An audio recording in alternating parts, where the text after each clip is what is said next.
तो यूनुस का भारत विरोधी चेहरा एक बार फिर बेनकाब हुआ है। पाकिस्तान के बाद अब यूनुस चीफ ने चाल में फंसते नजर आ रहे हैं। पहले उन्होंने पाकिस्तान की आईएसआई को बांग्लादेश में आने दिया और अब चीन के साथ मिलकर भारत के खिलाफ योजना बनाने में जुट गए हैं। यूनुस ने चीन को बांग्लादेश में निवेश का ऑफर दिया है।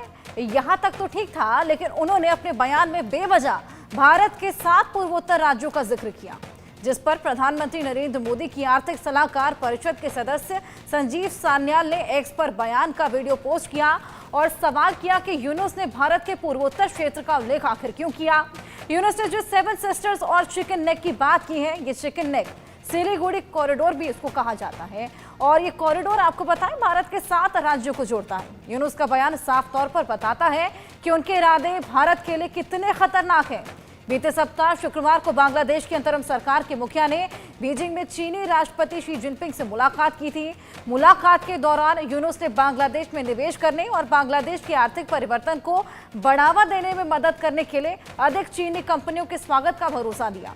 यूनुस के बयान पर हम मेहमानों से बात करेंगे, लेकिन सबसे पहले आपको एक रिपोर्ट दिखाते हैं।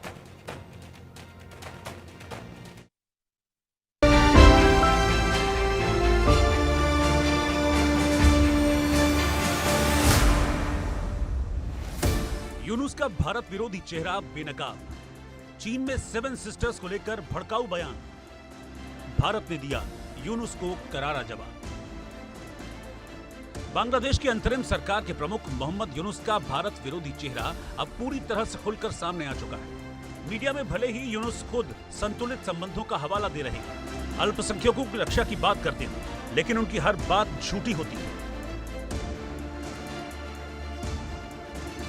यूनुस ने कहा कि भारत के पूर्वी हिस्से के 7 राज्य यानी 7 सिस्टर्स ऑफ इंडी कहलाते हैं। वो चारों ओर से जमीन से घिरे क्षेत्र हैं। उनके पास समंदर तक पहुंचने का कोई रास्ता नहीं है। यूनुस ने चीन से बांग्लादेश में अपना आर्थिक प्रभाव बढ़ाने को कहा और उल्लेख किया कि इस संबंध में भारत के पूर्वोत्तर राज्यों का चारों ओर से जमीन से घिरा होना एक अवसर साबित होता है। 7 states of India, eastern part of India, called 7 sisters. They are landlocked country, landlocked region of India. They have no way to reach out to the ocean. We are the only guardian of the ocean for all this region. So this opens up a huge possibility. So this could be an extension of the Chinese economy, build things, produce things, market things, bring things to China, bring it out to the whole rest of the world. Sanjeev Sanyal ने बयान पर उठाया सवाल। बांग्लादेश अपने क्षेत्र में चीन को निवेश के लिए न्योता दे सकता है, ये उसका मसला है, लेकिन उसने भारत के पूर्वोत्तर राज्यों का जिक्र आखिर क्यों किया? भारत के पूर्वोत्तर राज्यों के जिक्र की न कोई वजह थी और न कोई तर्क। इसीलिए प्रधानमंत्री मोदी की आर्थिक सलाहकार परिषद के सदस्य संजीव सान्याल ने एक्स पर यह वीडियो पोस्ट किया और सवाल किया कि यूनुस ने भारत के पूर्वोत्तर क्षेत्र का उल्लेख क्यों किया। संजीव सान्याल ने कहा कि चीन बांग्लादेश में निवेश के लिए स्वतंत्र है, लेकिन यूनुस की तरफ से भारत के पूर्वोत्तर राज्यों के लैंड लॉक होने का हवाला देकर की गई अपील हैरान कर देने वाली है।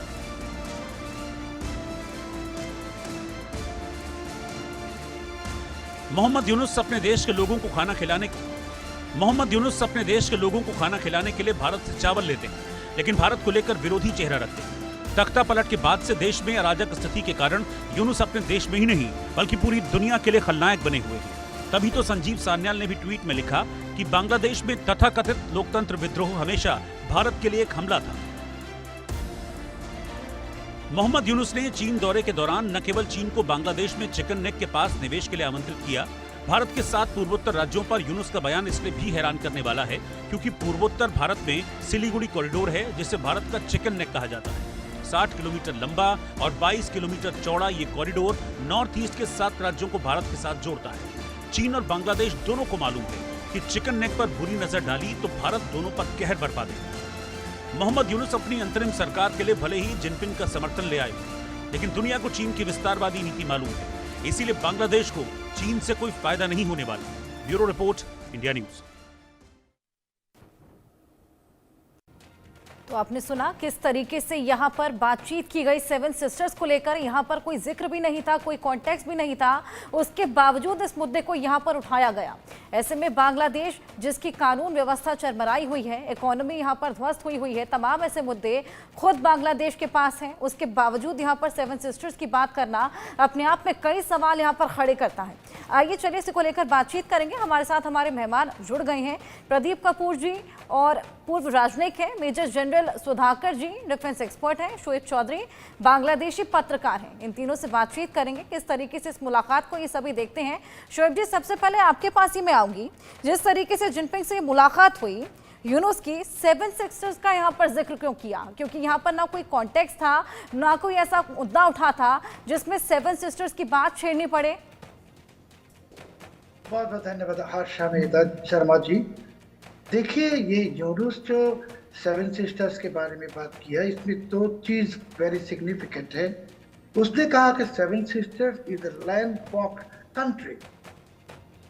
सेवन सिस्टर्स भारत की पार्ट है। उसने कहा seven sisters is landlocked country, और बाद में उसने कहा चाइना को कि आओ सेवन सिस्टर्स में आके इन्वेस्ट करो। और तीसरी बात जो उसने कहा कि ये जो समंदर है, ओशन मीनिंग इंडियन ओशन, ये समंदर में के अभिभावक हम सिर्फ है।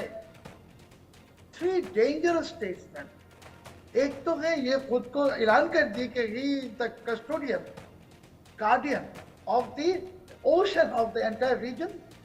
दूसरी बात जो है, उसने कहा कि seven sisters is a landlocked country, not state, country, अलग एक देश।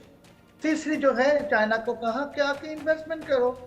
सो यूनुस की जो मतलब है हर्षा जी, यूनुस कौन है? यूनुस तो अमेरिकी चीफ स्टेट की कठपुतली है और पाकिस्तानी आईएसआई की गुलाम है। और ये जो बात उसने आउट ऑफ कॉन्टेक्स्ट चाइना में की, ये आउट ऑफ कॉन्टेक्स्ट हम लोगों को शायद लग रहा है, मगर ये उसके आइटिनरी में, प्लानिंग में थे। बिकॉज पाकिस्तान ये चाहते हैं, चाइना भी ये चाहते हैं, दोनों मिलके ये जो भारत के खिलाफ एक मैसिव कॉन्स्पिरेसी।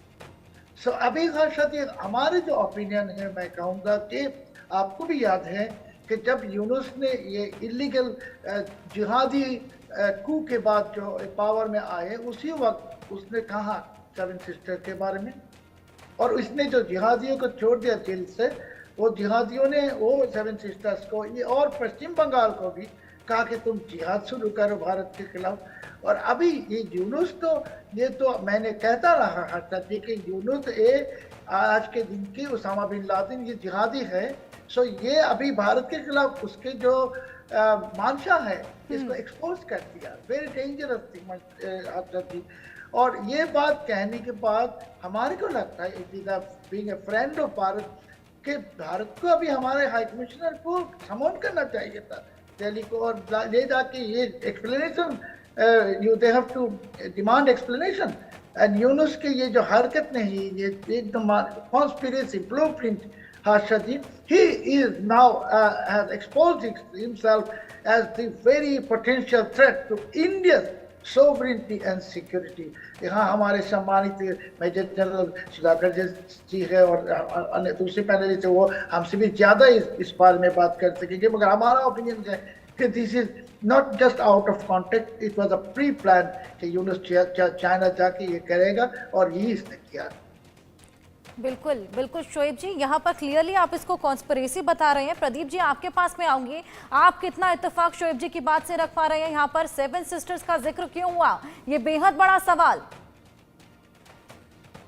हाँ जी, ये बिल्कुल ठीक कहा आपने। ये बिल्कुल आउट ऑफ कॉन्टेक्स्ट है, बहुत प्रोवोकेटिव है और बहुत डेंजरस स्टेटमेंट है किसी हेड ऑफ आइन, इंटरिम हेड को देना किसी तीसरे देश में जाके किसी दूसरे देश के खिलाफ। तो भारत को इसके खिलाफ डिमार्च भी करना पड़ेगा बहुत स्ट्रांगली। ढाका में भी हमारे हाई कमिश्नर को जाके उनके जो फॉरेन मिनिस्ट्री, फॉरेन सेक्रेटरी को, फॉरेन मिनिस्टर को डिमार्च देना पड़ेगा, जो समन करना पड़ेगा वहाँ पर, जैसे शोएब ने कहा, जो उनका हाई कमिश्नर है दिल्ली में।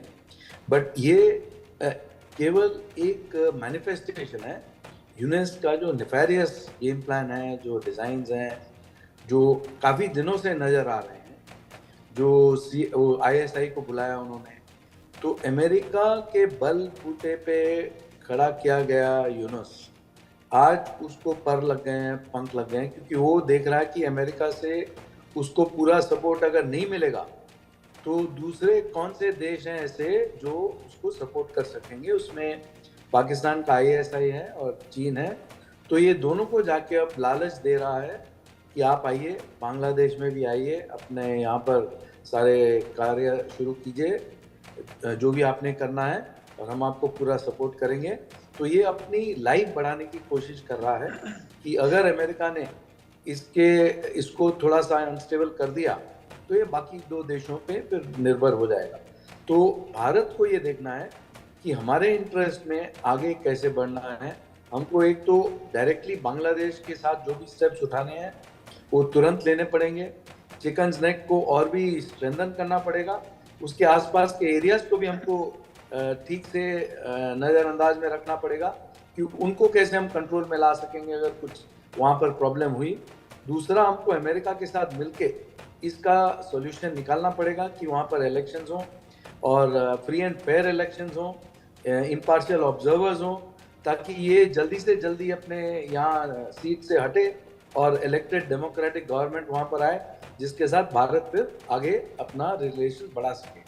तो ये सारे मुद्दे हमको उठाने हैं, क्योंकि बांग्लादेश को अगर ये नहीं बचाएंगे हम इस समय पे, तो वो बहुत डेंजरस कोर्स पे जा रहा है और उसका जो फ्यूचर है बहुत ही ब्लीक होते जा रहा है, और पाकिस्तान जैसे बनते जा रहा है तो वो फेल्ड स्टेट भी हो जाएगा और पाकिस्तान के साथ मिलके वो भी डूब जाएगा। तो इसके लिए भारत के लिए बहुत ही जरूरी है इस समय पे स्टेप्स लेने के लिए। Thank you. बिल्कुल, यहाँ स्टेप लेने बेहद जरूरी है। सुधाकर जी, मैं आपके पास आऊंगी। जिस तरीके से यूनुस की मंशा तो यहाँ पर साफ तौर पर समझ आ ही रही है, कॉन्स्पिरेसी जो है वो करना चाह रहे हैं, लेकिन क्या वो सपोर्ट देने की अभी हालत में है? जिस तरीके से बांग्लादेश में हालात बने हुए हैं, अपने बांग्लादेश के पास खुद इतने मुद्दे हैं, उसके बावजूद उनके बारे में बात ना करके, फंडिंग ना मांगकर, आपसी संबंध ना सुधार कर यहाँ पर 7 सिस्टर्स की बात की जा रही है। साथ ही चीन की विस्तारवादी नीति से भी हम लोग वाकिफ ही हैं। ऐसे में क्या ये दोनों मिलकर कोई स्ट्रैटेजी अपनाने की कोशिश कर रहे हैं यहाँ पर? क्या भारत को इससे चिंता करने की भी जरूरत है? देखिए हर्षा मैडम बहुत अच्छा सवाल पूछ रहे हैं। नमस्कार, आपने मुझे आपके शो के लिए इनवाइट किया। मेरे जो डिस्टिंग्विश्ड और एस्टीम्ड को पैनलिस्ट हैं, ख़ास तौर पे जो बांग्लादेश के हैं शोएब चौधरी साहब, उनको पैनल में लाना निहायत ही आवश्यक है। ये बहुत ही मीनिंगफुल और सब्सटेंटिव कंट्रीब्यूशन करते हैं। और एम्बेसडर साहब तो any amount of praise would still fall short. We learn a lot from the ambassador. And जहाँ तक आपकी सवाल है, मैं एक क्लियर करना चाह रहा हूँ कि जब मैं सर्विस में था तब कहता था, मैं डील करता था बांग्लादेश, भूटान, नेपाल, इमीडिएट नेबरहुड। तब से हम कहते आ रहे हैं, ये डोकलम वाला जो हुआ 2017 हम 2013 से बता दिए थे वोटिंग शीट पे और प्रेजेंटेशन और जब पॉलिटिकल लीडरशिप को बताया था। ये जो स्ट्रेटेजी की बात है, ये स्ट्रेटेजी आज का नहीं है, ये यूनुस का नहीं है। यूनुस एक मुकुट है, मतलब सामने कोटपुतली की तरह उसको इस्तेमाल किया जा रहा है। ये स्ट्रेटेजी एक ग्लोबल लेवल पे कुछ हद तक था, जिसका अमेरिकन डीप स्टेट उसको सपोर्ट कर रहे थे, 5i भी उसको सपोर्ट कर रहे थे काफ़ी हद तक। वो अभी काफ़ी हद तक जो अभी सिग्नेचर्स आ रहे हैं उनके पॉलिटिकल लीडरशिप आके हिंदुस्तान में बयान देना, चाहे तुलसी गवाट की बात करिए इनका, या सेक्रेटरी ऑफ स्टेट या vice president of USA Donald Trump, उनके भी बयान हम लेते हैं।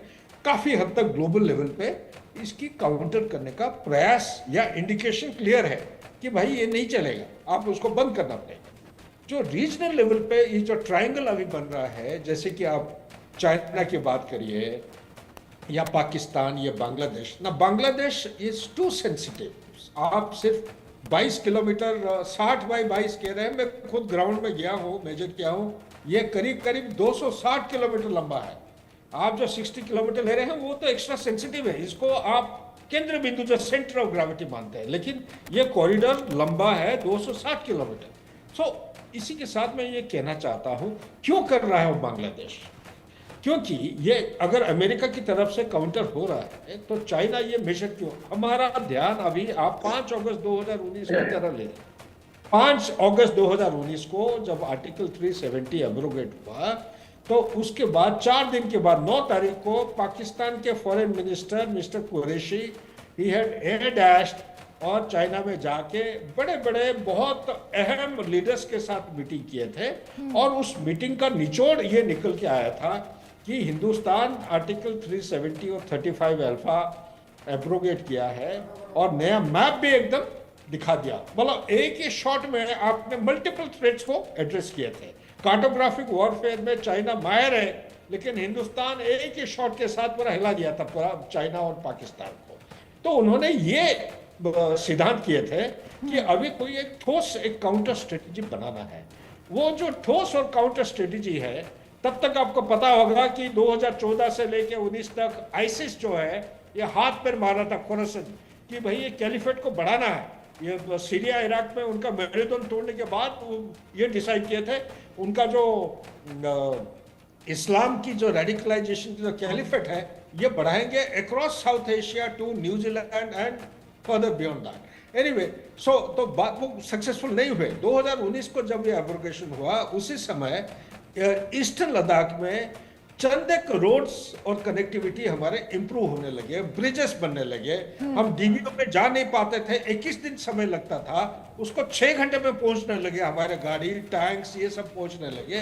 तब ये जब डिफेंस की जब प्रस्तुति बढ़ती गई तो उस समय चाइना का एक्सटेंडेड स्टैंड ऑफ हुआ और उनका जो ग्रैंड स्ट्रेटेजी है पाकिस्तान जिसके लिए गया था चाइना के पास, उन्होंने शुरू किया revival of proxy war south of Pir Panjal range.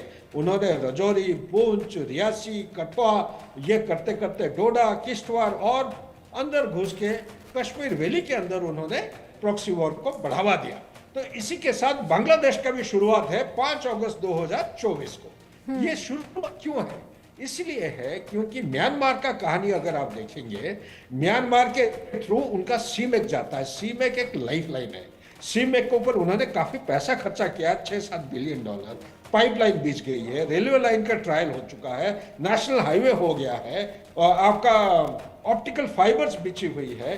Cargo जो है सिंगापुर से लेके वो थाईलैंड के साथ वो ऊपर तक मल्टी मॉडल ट्रांसपोर्टेशन मीन्स से यूनान प्रोविंस तक पहुंच चुका है। और साथ ही जो बांग्लादेश और त्रिपुरा के बीच में एक गैस रिजर्व है, एलएनजी लिक्विड नेचुरल गैस जो है, इसका करीब करीब 60 ट्रिलियन क्यूबिक फीट का रिजर्व है। चिपेस्ट काफी अच्छे लेवल पे है, अच्छे क्वालिटी का है। चाइना इसके ऊपर नजर डाल रखा है, इसको यहाँ से हार्वेस्ट करके वो पाइपलाइन बिछा रहे हैं जो कि आपका अराकन आर्मी के साथ जो है रखाइने प्रोविंस, उसके बाद चीन प्रोविंस, उसके बाद ऊपर जाता है काचिन प्रोविंस होके वो यूनान प्रोविंस तक एक पाइपलाइन बिछ रही है। इसके थ्रू वो उसको ट्रांसपोर्ट करना चाहते हैं। साथ ही म्यांमार में देखा गया है 2006 और 11 के बीच में आपको याद होगा कि 1988 को प्रो डेमोक्रेसी मूवमेंट जब हुआ था, काफी सारे बर्मीज पॉपुलेशन इनके ऊपर अटैक किया था। कौन? Burmese army. Sudhakar ji, all in all यहाँ पर जिस तरीके से पाक से दोस्ती की गई है, बांग्लादेश को आईएसआई बुलाया है और ऐसे में अब चिकन नेक का जिक्र यहाँ पर नेगेटिव कॉन्टेक्स्ट में किया है, ये साफ देखा जा सकता है कि यहाँ पर ये जो बांग्लादेश है उसकी खिलाफत भारत को लेकर कितनी ज्यादा है।